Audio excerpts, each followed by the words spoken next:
September the 1st, 1939. German troops thrust deep into Poland to win a swift and absolute victory. Barely 20 years earlier, their forefathers had also been on the march, but back into their homeland as a defeated army. In November 1918, after 4 years of World War I, Germany's Emperor, Kaiser Wilhelm II, had been forced to abdicate. His armies were being ground down by a remorseless offensive by British, French, and US troops. His people faced starvation. But already, a dangerous myth was taking root. The German generals and troops claimed that they hadn't been defeated in battle, but betrayed by their own cowardly politicians. Even so, at 11 in the morning on November the 11th, 1918, the 11th hour of the 11th day of the 11th month, World War I came to an end.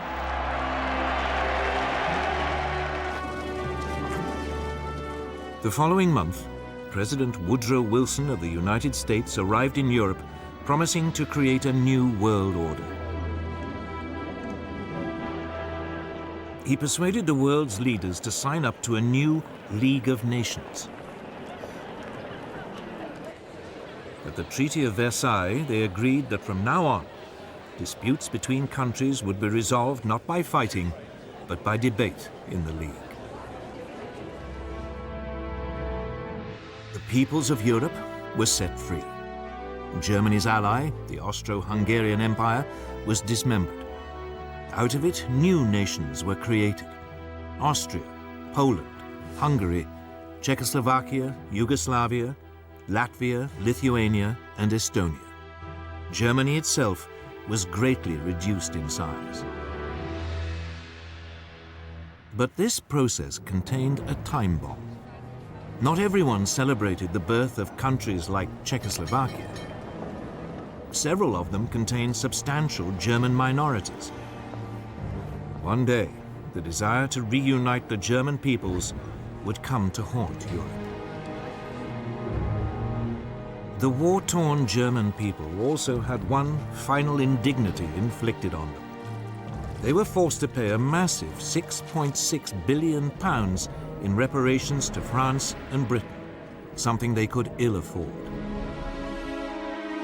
And when he returned to America, Wilson's new world order immediately fell apart. The US Congress decided it could not risk being sucked into another war in Europe. It refused to join his league, and the US withdrew into isolationism. Germany was now a very different nation. It was still Europe's biggest country, but its militaristic monarchy had gone. It had become a democracy. But its government, the so-called Weimar Republic, was soon struck by a series of hammer blows. Street battles erupted between extreme right-wing nationalists and communists trying to start a revolution. Then, in 1923, the country was devastated by hyperinflation, which reached hundreds of % a month. Ordinary people's savings were wiped out. This was fertile ground for a new breed of rabble-rousing right-wing politicians. Among them, Adolf Hitler. Hitler had been born in Austria. He had fought bravely as a soldier in World War I and been awarded the Iron Cross. On returning to Germany, he settled in Munich, and his fiery oratory soon enabled him to seize control of the small National Socialist or Nazi Party.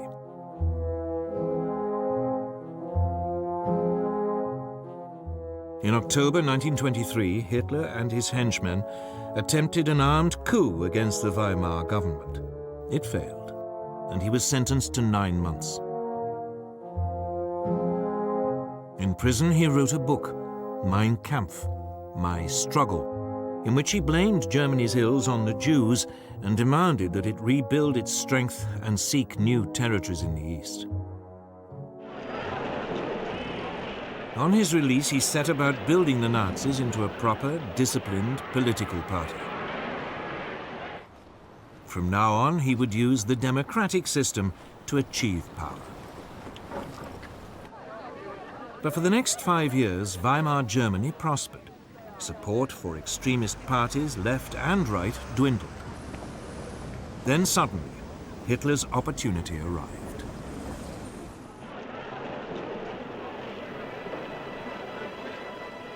In October 1929, the US stock market crashed. Billions of dollars were lost, and an economic depression swept across the world.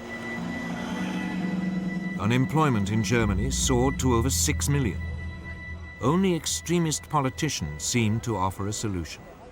Wir haben ein Ziel uns gewählt und verfechten es fanatisch rücksichtslos. Politicians like Hitler. By 1931, his Nazis were a true mass movement. And they had their own brown-shirted thugs, the SA stormtroops, who numbered almost 3 million. In the 1932 elections, the Nazis became the largest party in Germany's parliament, the Reichstag. But Hitler refused to join a coalition, leaving parliament paralyzed.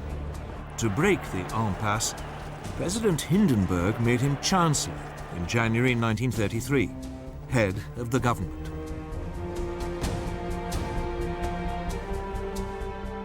Within a month, the Reichstag burned down. Hitler accused the communists and demanded emergency powers. He then used them to ban all other political parties. In August 1934, President Hindenburg died. Hitler declared himself president. He was now absolute leader, the Führer of Germany.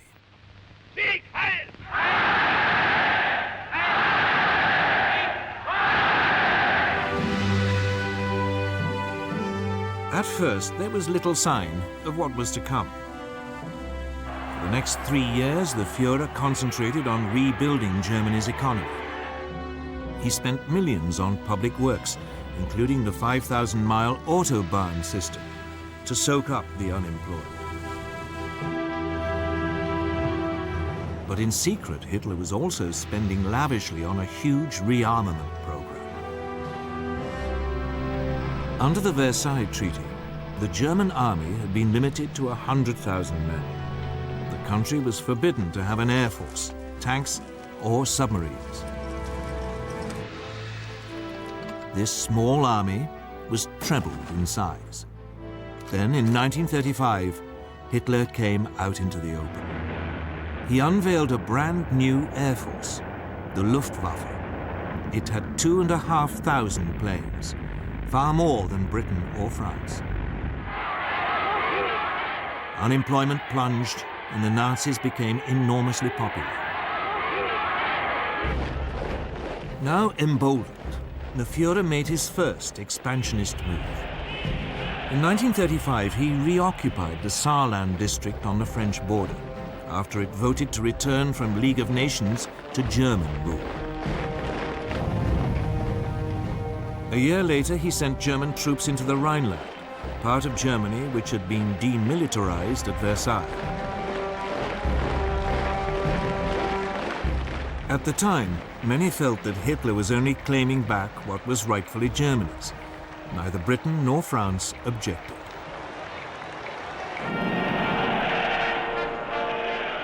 When Berlin hosted the 1936 Olympic Games, the Nazis were seen by many as firm but fair. A government which was restoring the nation's pride and which didn't threaten anyone. Of course, there were signs. The 1935 Nuremberg laws forbade Jews to marry true Aryan Germans and deprived them of their citizenship. But when the first threats came to world peace, they didn't come from Hitler at all, but from somewhere else entirely.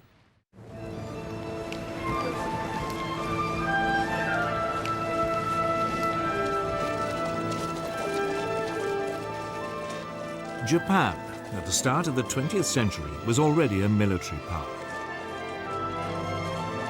It had defeated Russia in a war in 1905, and it had fought alongside the Allies in World War I.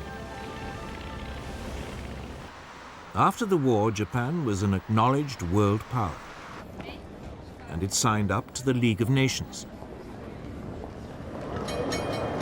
But politically, it was a mess of contradictions.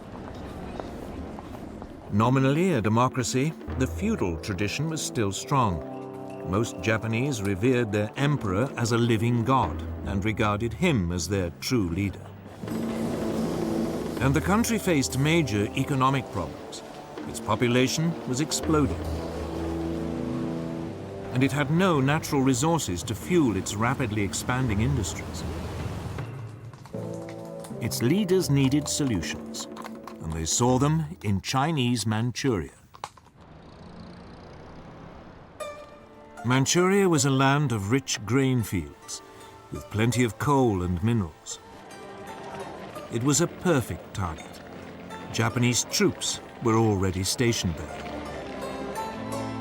Other possible targets were the colonies ruled by the European powers: Burma, Malaya, and Hong Kong, controlled by Britain, Indochina, ruled by France, and the Dutch East Indies. But at this stage, Japan had to be cautious. They didn't want to rouse the other great power in the Pacific, the United States. For all its anti-imperialist slogans, the US actually ran an unofficial empire in the Pacific. The Philippines, Guam, and several islands were under its direct rule. It undoubtedly had the strength to take on Japan, but since the end of World War I, it had had other distractions.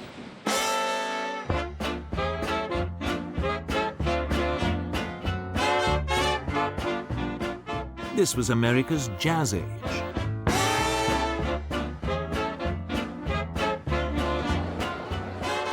Throughout the 1920s, the nation concentrated on exploiting its vast resources. It was an economic boom that seemed without end. Fortunes were made both in industry and the stock markets. America seemed lost to the increasing pursuit of pleasure. With distractions like these, Japan's growing pains in the Pacific seemed very far away. America had slashed its army after World War I and agreed a naval reduction treaty with Britain, France, and Japan. This, in effect, handed naval superiority in the Pacific to the Japanese. And then came the Great Depression.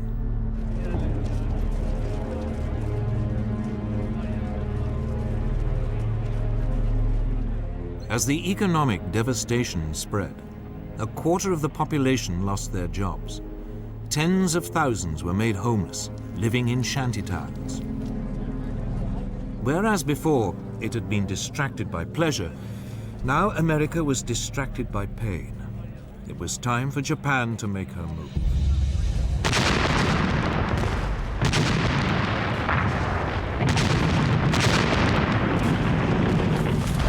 In 1931, without even informing their own elected government, the Japanese forces in Manchuria seized the capital Mukden and then overran the rest of the territory. A puppet state, Manchukuo, was proclaimed under a puppet ruler. Henry Puyi, the last emperor of China, who had been deposed in 1911, was dragged out of retirement. Discover the past with exclusive military history documentaries and ad-free podcasts presented by world-renowned historians, all on History Hit. Watch them on your smart TV or on the go with your mobile device. Download the app now to watch everything, from the gripping story of the Band of Brothers to Operation Barbarossa and D-Day. Immerse yourself in the dramatic stories of this remarkable era by signing up via the link in the description. At its headquarters in Geneva, the League of Nations now faced its first great test. Japan was universally condemned. But her response was blunt. Japan, however, finds it impossible to accept the report adopted by the Assembly. The Japanese then just walked out, and the League suddenly realized there was nothing it could do about Manchuria.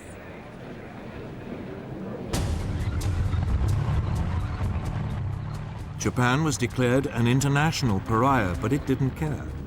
Its leaders had turned their eyes to further conquests in China. These were easy pickings. China was in a state of chaos. The government of Generalissimo Chiang Kai-shek was locked in conflict with the Chinese Communist Party under Mao Zedong. There was civil war.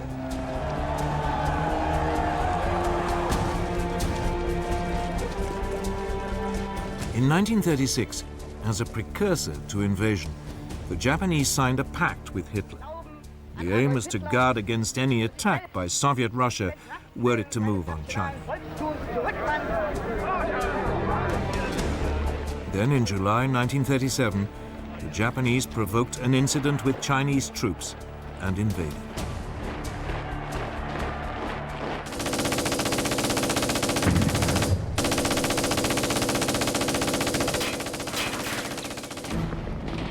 At first, the Chinese were taken by surprise. But they soon fought back fiercely, the communists even joining the Kuomintang in a united front. The Japanese responded with amphibious landings. And by the end of 1937, they had overrun much of northern China and the coast.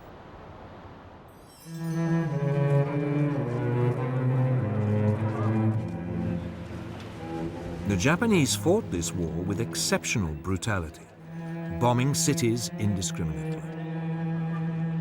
Westerners living in the commercial center, the port of Shanghai, were now evacuated. The city was then besieged for 3 months.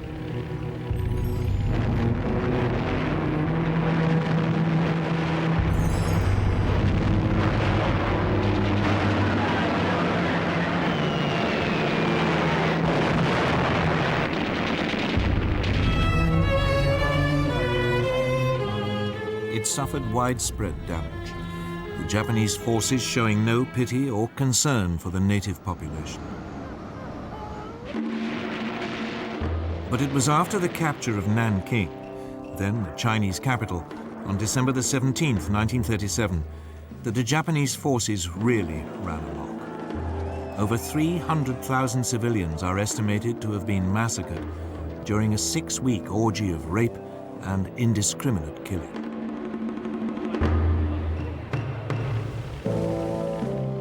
The Japanese even attacked British and US warships which had been sent to protect their shipping and trade. The worst incident came on December the 12th, 1937. The American gunboat Panay was sunk by Japanese bombers. 50 crewmen died. Despite this, the Western powers refused to intervene. So the League of Nations could do nothing.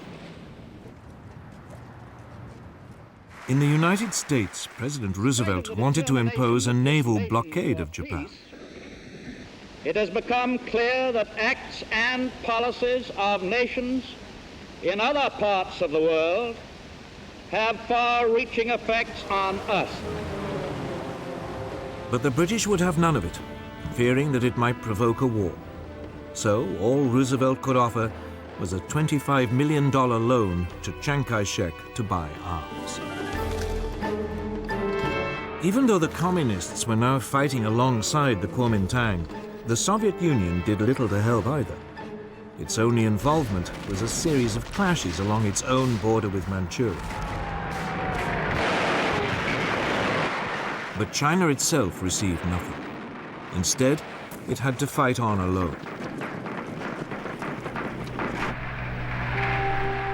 During 1938, the Japanese overran Canton and pushed the Chinese forces deeper into the west of the country. All the rhetoric of the League of Nations, all those promises to stop international aggression had come to nothing. And by now the Western powers were facing aggression much closer to home. Deve cristallizzare una posizione di potente ingiustizia. Sangue, principi che sorgono e che nascono e i principi che declinano, la vittoria è per noi, per i primi. Today, it is easy to laugh at Benito Mussolini, the fascist dictator of Italy. All that posturing seems faintly ridiculous now, but it didn't seem that way in 1922. Back then, Italy had seemed to be on the edge of anarchy. The country was riven by strikes and land seizures. The democratic government, just as in Germany, seemed powerless in the face of such unrest. So Benito Mussolini, a war veteran and a journalist, decided to take a stand. He organized a right-wing nationalist party, the Fascists. With the country paralyzed by a general strike in August 1922, Mussolini ordered his followers to march on Rome. Fearing a civil war, Italy's king, Victor Emmanuel, asked him to form a government. Si realizzassero le premesse necessarie e sufficienti per una collaborazione delle quattro grandi potenze occidentali, Mussolini swiftly stamped out any political opposition and assumed dictatorial powers. deve cristallizzare una posizione di potente ingiustizia. By 1928, his position seemed secure. Parliament was appointed rather than elected, and all power was firmly in the hands of the fascist Grand Council.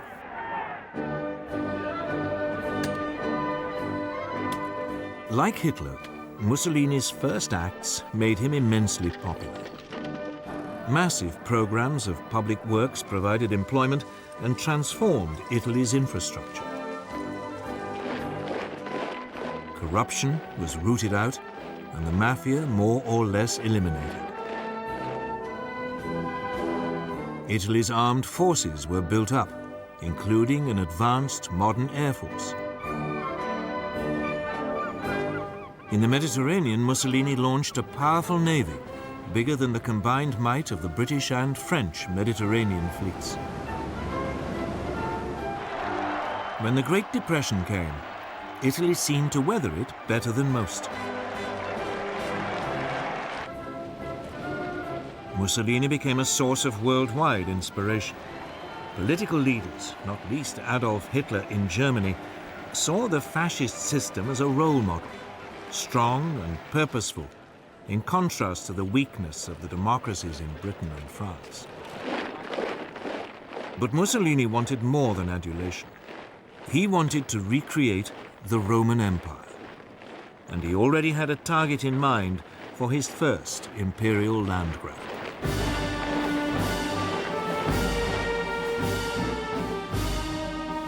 His target was Abyssinia, today's Ethiopia. Italy already had colonies on its borders in Eritrea and Italian Somaliland. In December 1934, Italian forces provoked a clash with Abyssinian troops at an oasis in the Ogaden region, well inside Abyssinian territory.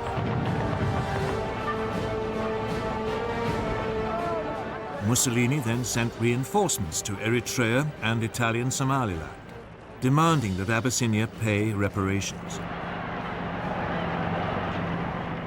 The Emperor of Abyssinia, Haile Selassie, appealed in person to the League of Nations.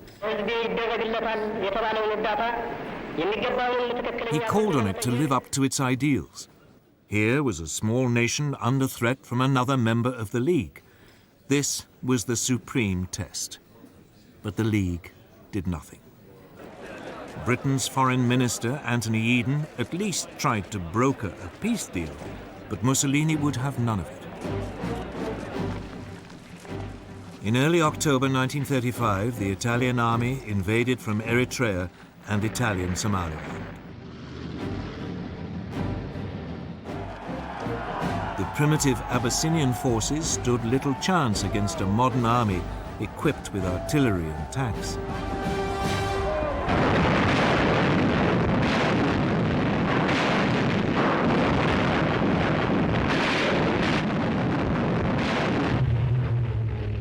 The Italian Air Force had total command of the air and harried the Abyssinians, on occasions dropping gas bombs, even though gas had been outlawed at Versailles as a crime against humanity.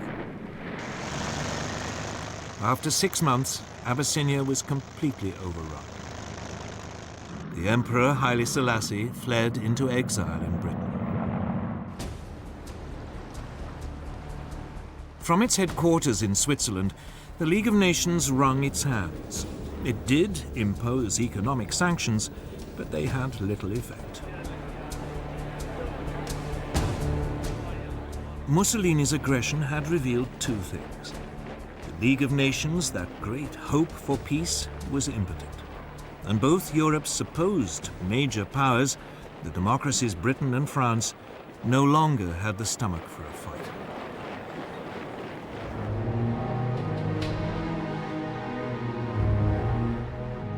Both Britain and France had been shattered by World War I, and their economies had never really recovered.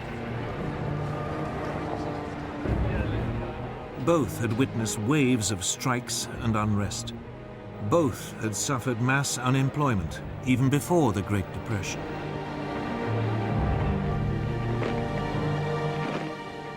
Both also faced the cost of controlling empires, now swollen by taking on Germany's former colonies and the Middle Eastern territories once run by the Turkish Ottoman Empire. And above all, both had been traumatized by the horrific casualties of World War I. A succession of British leaders, Lloyd George, Ramsay MacDonald, and above all Stanley Baldwin, all resolved to keep Britain out of future conflicts. Despite horrific casualties on the Western Front, Britain had ended World War I with a large and very effective conscript army. This was immediately run down to a small professional force designed to police its sprawling empire. And when the Great Depression struck, any ideas of modernizing the army were abandoned. It meant that Britain went into the run-up to war economically and militarily weak.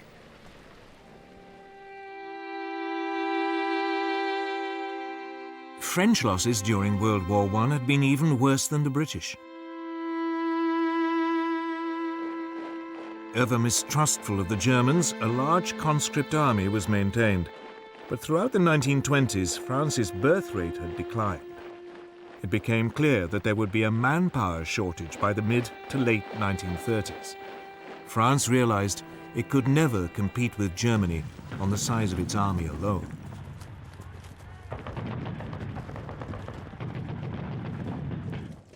The solution was to adopt an entirely defensive mentality.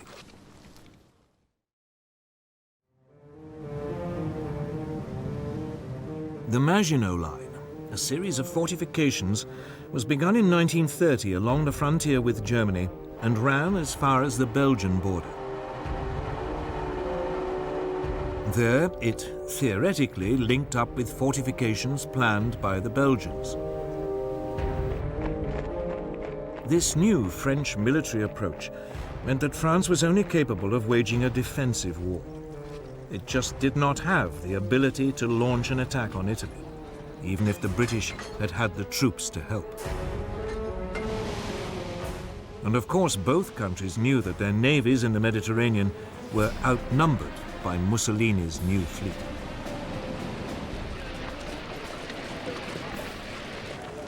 So when Italy conquered Abyssinia, it made sense for both powers to do nothing.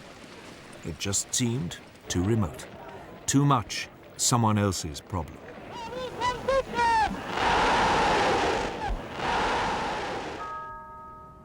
By now, they both had to deal with all the traumas of the Great Depression. That seemed so much more pressing. And above all, they were now faced with a military threat far closer to home. A resurgent and rearming Germany. And Germany's power, and that of Italy too, was soon about to be demonstrated in supporting the rise of another dictator in Spain.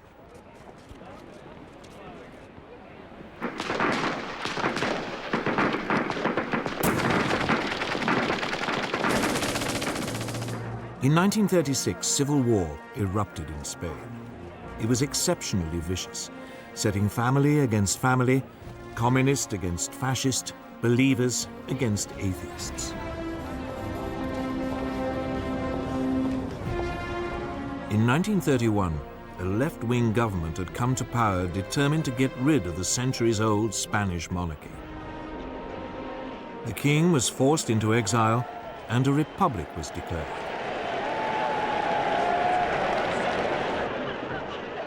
In February 1936, the parties of the left combined in a popular front to take on the forces of the right in a general election.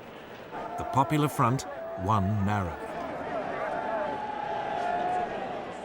Even though its reform program was modest, a wave of strikes and land seizures led the right to fear that a communist takeover was inevitable.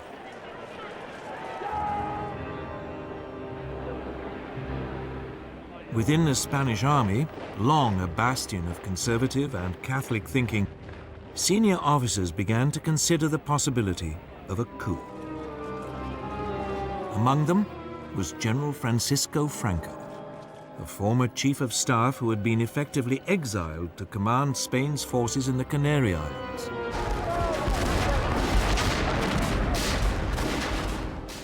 On July the 17th, 1936, the units of the army fighting guerrillas in Spain's colony in Morocco mutinied. The next day, Franco flew to join them, proclaiming a new nationalist movement which would save Spain from communism. Mainland garrisons now joined this revolt. The Popular Front responded by calling for volunteers to defend the Republic. Battle lines had been drawn.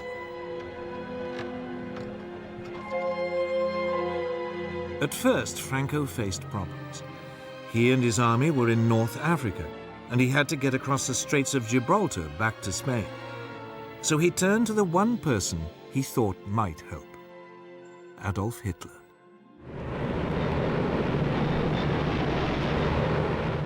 Within a month, transport aircraft from Hitler's new Luftwaffe had begun an airlift, taking Franco's battle-hardened veterans over to southern Spain.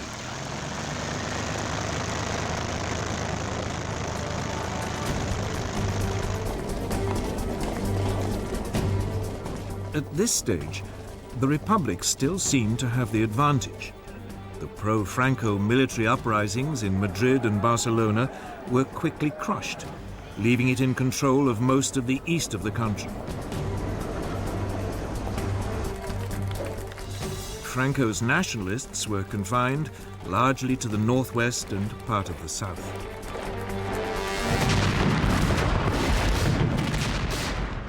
But the nationalist situation was transformed when Hitler and Mussolini started to pour in troops and weapons. The German dictator seized the opportunity to test his new equipment and expanding armed forces. The first panzer tanks were sent, along with some 12,000 troops. And the Luftwaffe deployed its Condor Legion, with its ultra-modern new bombers and fighters.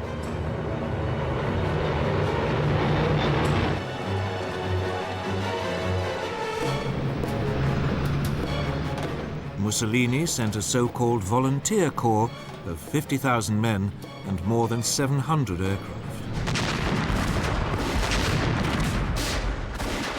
In vain did the Republicans appeal to Britain, France, and the Soviet Union for help. But London and Paris were scared of setting off a European war. They declared a policy of non-intervention. Cynically, both Germany and Italy signed up to this.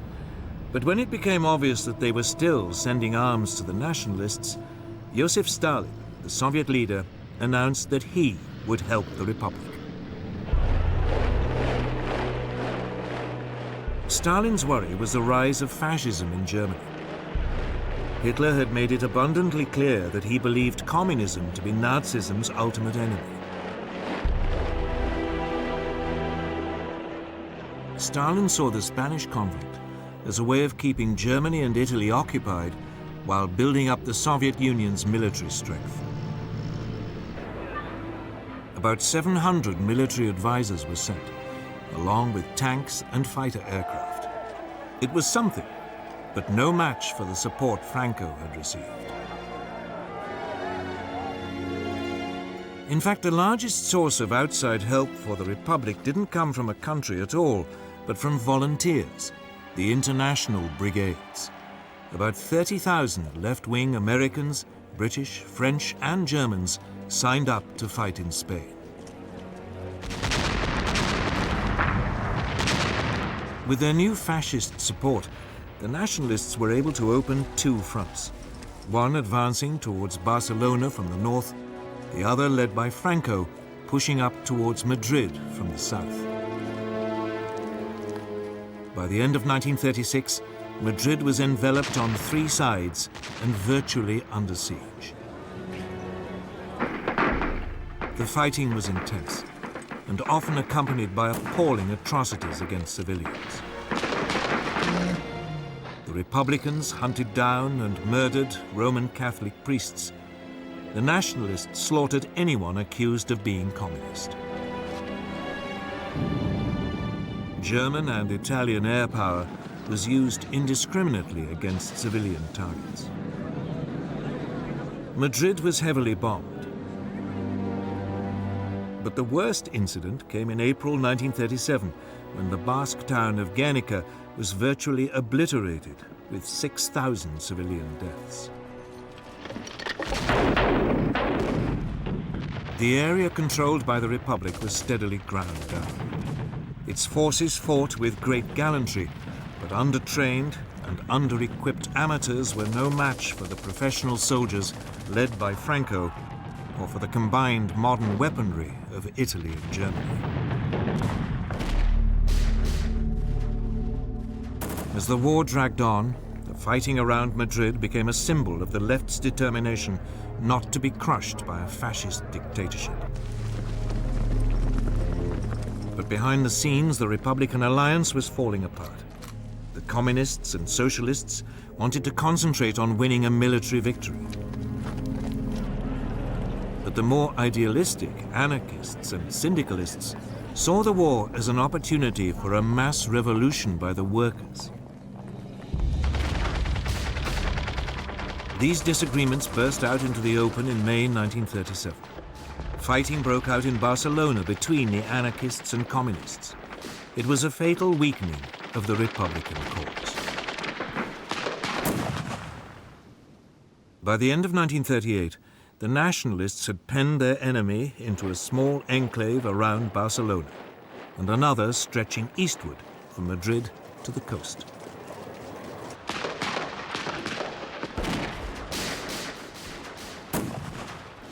Madrid continued to hold out, but the international brigades were withdrawn. More and more nations began to recognize Franco's government as his forces closed in for the final assault on Madrid.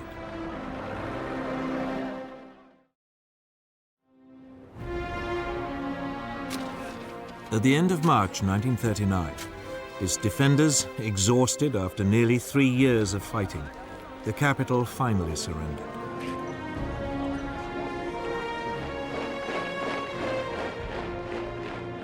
A month later, Franco formally declared hostilities at an end.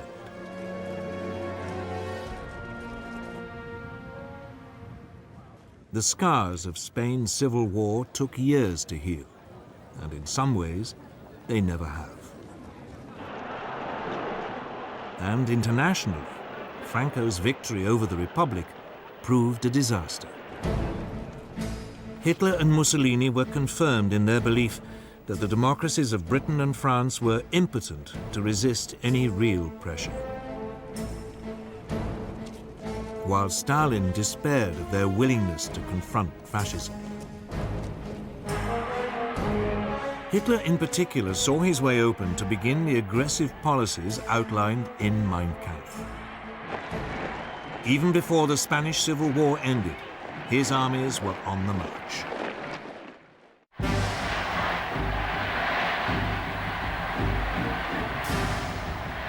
From the moment he became Chancellor of Germany on January the 30th, 1933, Hitler had begun to put his long-term ambitions into action. On February the 3rd, he told his top commanders that his ultimate aim was to conquer territory in the east and ruthlessly Germanize it. They were instructed to prepare for a massive expansion. Although Germany had been forbidden tanks, a secret treaty with the Soviet Union in 1923 had allowed the development of tank designs and experimentation with new mobile armored tactics. Energetic young German officers like Heinz Guderian read the theories of British thinkers like Basil Liddell Hart and Colonel John Fuller. They even watched exercises being carried out by the British during the 1920s on Salisbury Plain. It was from these that they came up with the idea of fast-moving units combining tanks, artillery and infantry that could thrust fast and deep into enemy territory. Hitler adopted their ideas with enthusiasm. The new army was to have 3 panzer divisions. Similarly, the new Air Force, the Luftwaffe, under former World War I fighter ace Hermann Göring, had had a framework to build on. Throughout the years in which its Air Force was officially banned, Germany had kept up its design skills by building civilian machines, and gliding and flying clubs provided a reserve of potential aircraft. Hitler revealed the existence of the Luftwaffe in March 1935. He then announced that the army was to be increased to 300,000 men and conscription was reintroduced. Britain and France protested feebly at this flagrant breach of the Versailles Treaty. But soon, they reluctantly and slowly began to rearm.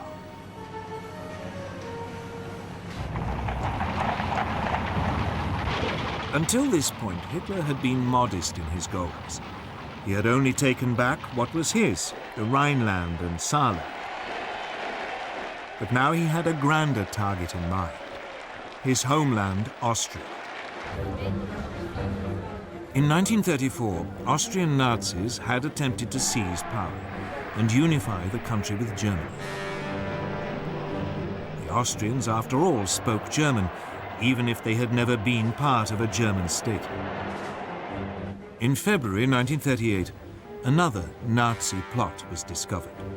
Austrian Chancellor Kurt von Schuschnigg protested to Hitler.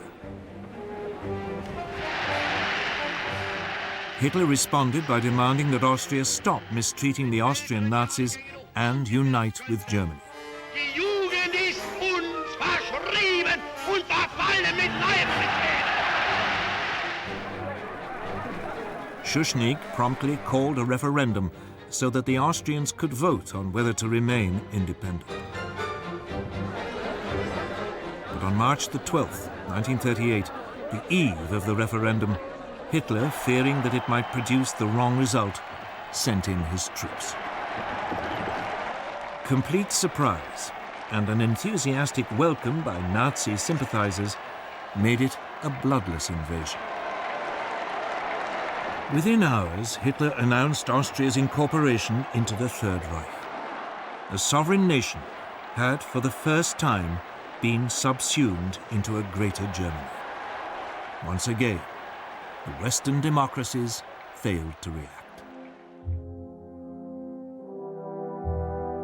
In the summer of 1938, he turned on his next prey, Czechoslovakia.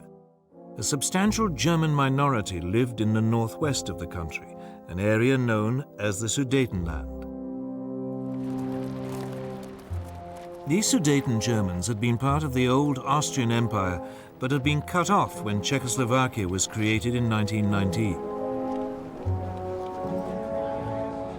This was the time bomb that had started ticking at the signing of the Treaty of Versailles. Hitler encouraged Sudeten German demands for autonomy and then threatened the Czech government with force if it refused to agree. Undaunted, the Czech government ordered general mobilization and prepared to resist. The Czechoslovak army was large and well equipped, with formidable fortifications on its frontier with Germany. Hitler backed off. But then at the beginning of September, concerned that war might be imminent, the British Prime Minister Neville Chamberlain decided to act as a peacemaker. He flew to meet Hitler twice. The Nazi dictator assured him that if he could have the Sudetenland, he would make no further territorial demands in Europe.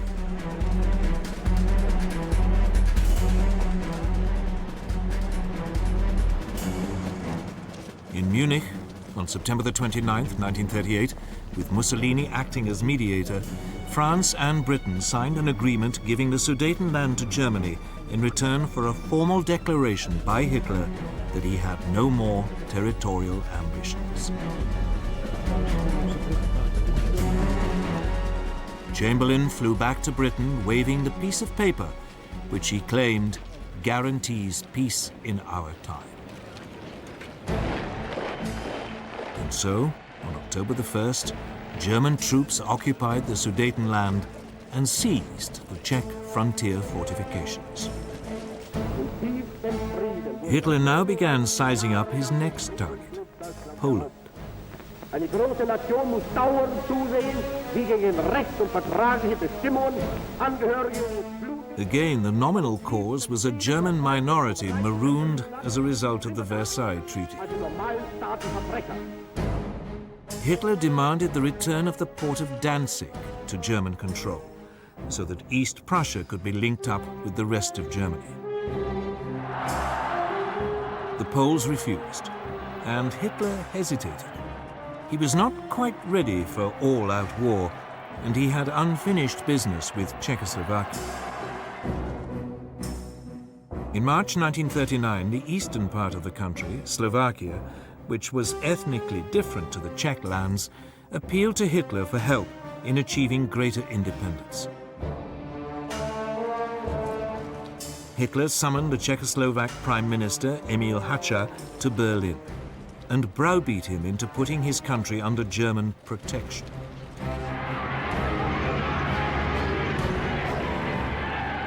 German troops now marched into the rest of Czechoslovakia, unopposed. Most of the country was annexed into the Reich. Slovakia was declared a protectorate.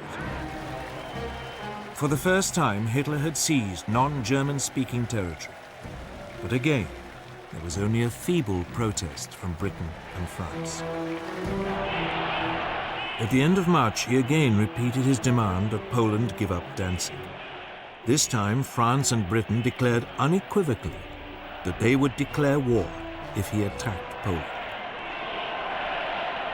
But by now, Hitler cared little whether they did or not. He was sure that they would be weak and indecisive opponents. In Russia, Stalin had also become increasingly concerned by Hitler's aggression. In April, Stalin proposed an alliance with Britain and France. But negotiations made little progress. And finally, Stalin despaired, deciding that there was another solution to the German threat. On August the 23rd, the Soviet Union and the Third Reich, who everyone had believed were sworn enemies, announced a non-aggression pact. The agreement secretly specified that Poland would be split between the two countries, and Stalin would have a free hand to take over Estonia, Latvia, and Lithuania. Now free from any Russian threat, Hitler ordered his armed forces to prepare for an immediate invasion. On the evening of August the 31st, the German Wehrmacht prepared for the assault.